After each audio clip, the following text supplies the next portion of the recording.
আসসালামু আলাইকুম দর্শক, দেখতে পাচ্ছেন একটি পরিত্যক্ত কুয়ার মধ্যে একটি গোকরা সাপ এবং একটি কুকুরের বাচ্চা পড়ে গেছে।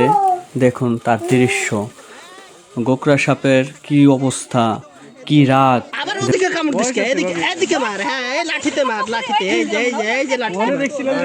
এই যে লাঠিতে মার, এই লাঠিতে মার। মার, ছোড় মার। মার, ছোড়। মার। মার, ছোড় মার। এ না কইরা কুকুরের বাচ্চা উঠানো জানি কি সেই ব্যবস্থা না, নেই। কুকুরের বাচ্চা উঠাই দে। এই কি রে কুকুরের বাচ্চা আরো কামড়াবে না ভাই। আরে আমার লাঠিতে কামড় দিচ্ছে। ওর যাই নাই তো। সাপরে কে মারলো? না উনি যেটা করতেছে ওরা আগে কামড় দিচ্ছে। করিস না বাল বোধহয় এখন ভাই ট্যাঙ্কি এদিকে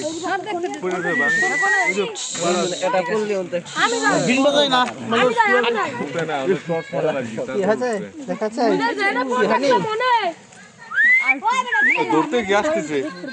হ্যাঁ কারে খবর দিচ্ছেন?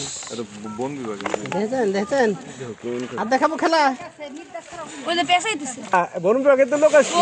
আরে আমার লাঠিতে কিরকম সবল মাছে বুঝতে পারছো? দেখো এবার ডির হবে কিরকম। দিবে না পুরসভায় থেকে আমার টাকা। এই বুই রে পৌরসভায় নিয়ে এত সোজা তো কি হচ্ছে রে? সে পুরসভায় নিয়ে যাও। কোন আমি নিয়ে যাচ্ছি। তা নিয়ে যান। ওই এত আবার সোজা নাকি? আপনি কি মনে করেন? ওই ওরে সরাও